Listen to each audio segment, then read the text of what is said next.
नमस्कार किसान भाइयों, मैं सोम राघव। स्वागत है आपका खेती की जानकारी में।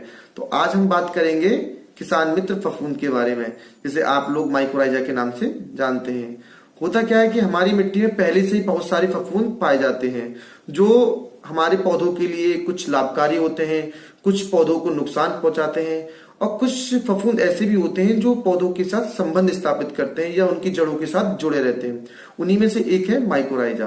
तो माइकोराइजा जो होता है, ये एक किसान मित्र फफूंद है। तो हम इस वीडियो में आज जानेंगे कि माइकोराइजा होता क्या है, ये कैसे कार्य करता है, और ये पौधों के लिए कैसे लाभकारी है, और इसको हमको यूज करने से पहले कौन कौन सी सावधानियां हमें माइकोराइजा के साथ में रखनी चाहिए। हम बात करेंगे कि माइकोराइजा होता क्या है। तो माइकोराइजा जो होता है, ये आपकी पौधों की जड़ों के साथ एक संबंध स्थापित करता है। या पौधों के साथ आप कह सकते हैं कि पौधों के साथ या पौधों की जड़ों के साथ एक स्ट्रक्चर या जालनुमा स्ट्रक्चर टाइप से बना लेता है। तो इसका बेसिकली काम क्या होता है कि जो पौधों की जड़ होती है एक सीमित एरिया तक फैलती है।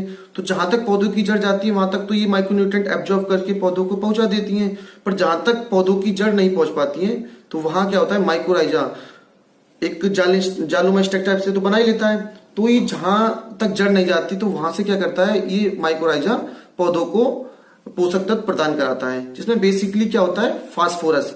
ये आप पौधों की जड़ों को फास्फोरस देता है, और कुछ दो माइक्रोन्यूट्रिएंट या 2-3 माइक्रोन्यूट्रिएंट ऐसे जिनको भी ये पौधों को पहुंचाता है, जिसे आप कह सकते हैं जिंक है, बोरोन है।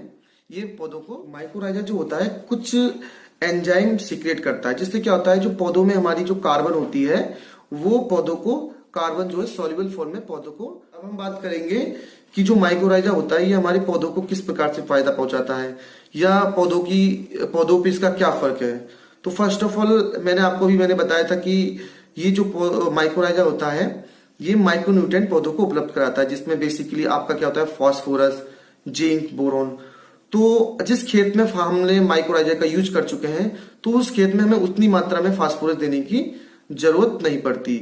दूसरी चीज क्या होता है, जिस खेत में माइकोराइजा है उस खेत में जो सॉइल बॉर्न फंजाई या मृदा जनित जो बीमारी होती है, मृदा जनित जो फंगस या कवक होते हैं बीमारी, वो भी उसके लगने के चांस भी कम हो जाते हैं।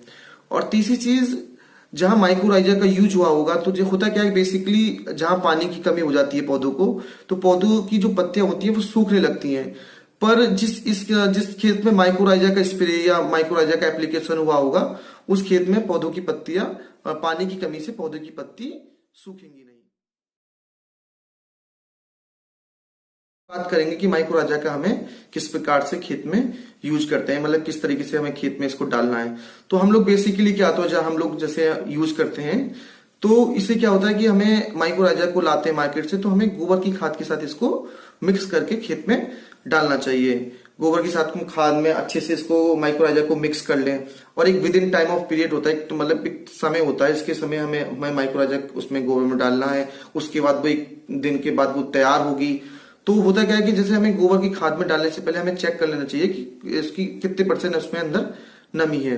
तो उसे हम हाथ से बेसिकली हम टच करके देख सकते हैं कि इसमें कितने % नमी है।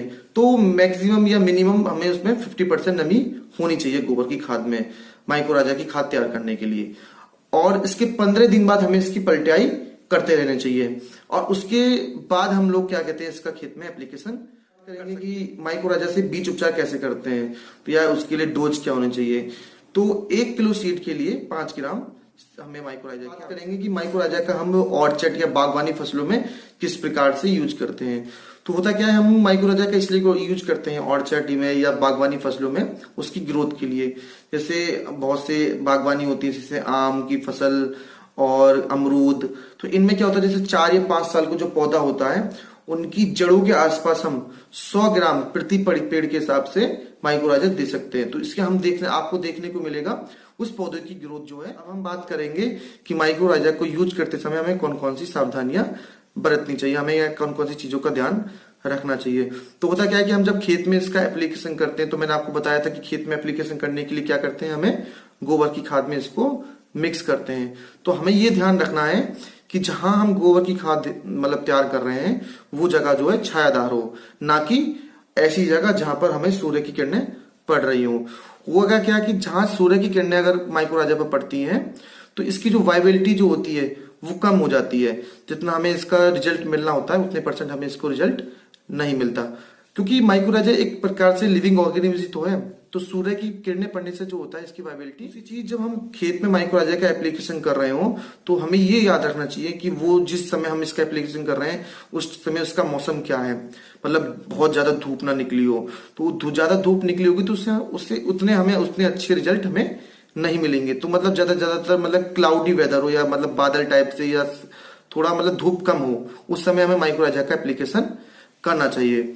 और दूसरी चीज हमें सावधानी ये बरतनी है कि जिस खेत में हमें माइक्रोराइजा का एप्लीकेशन कर रहे हो तो उस समय हमें किसी भी तरह का रासायनिक, दूसरी चीज हमें अब किस चीज का ध्यान रखना है कि जिस खेत में हमें माइक्रोराइजा का एप्लीकेशन कर रहे हो उस खेत में किसी भी प्रकार का रासायनिक का एप्लीकेशन ना हुआ हो, या हमें यूज करने के बाद 1-2 दिन तक या कुछ समय तक हमें रासायनिक तत्व का यूज नहीं करना है। होगा क्या कि अगर हम किसी भी रासायनिक का यूज करेंगे तो हमें जितना मतलब रिजल्ट माइक्रोराइजा से मिलना है उतना अच्छा रिजल्ट हमें माइक्रोराइजा से संबंधित अगर कोई भी जानकारी आपको चाहिए या अगर कोई भी जानकारी इस वीडियो में आपको नहीं मिल पाई है तो आप अपना क्वेश्चन कमेंट बॉक्स में छोड़ सकते हैं, उसको मैं आपको नेक्स्ट वीडियो में उसके साथ आपको मैं शेयर करूंगा। अगर आपको ये वीडियो अच्छी लगी हो तो कृपया इस वीडियो को लाइक करें और मेरे चैनल को सब्सक्राइब करें।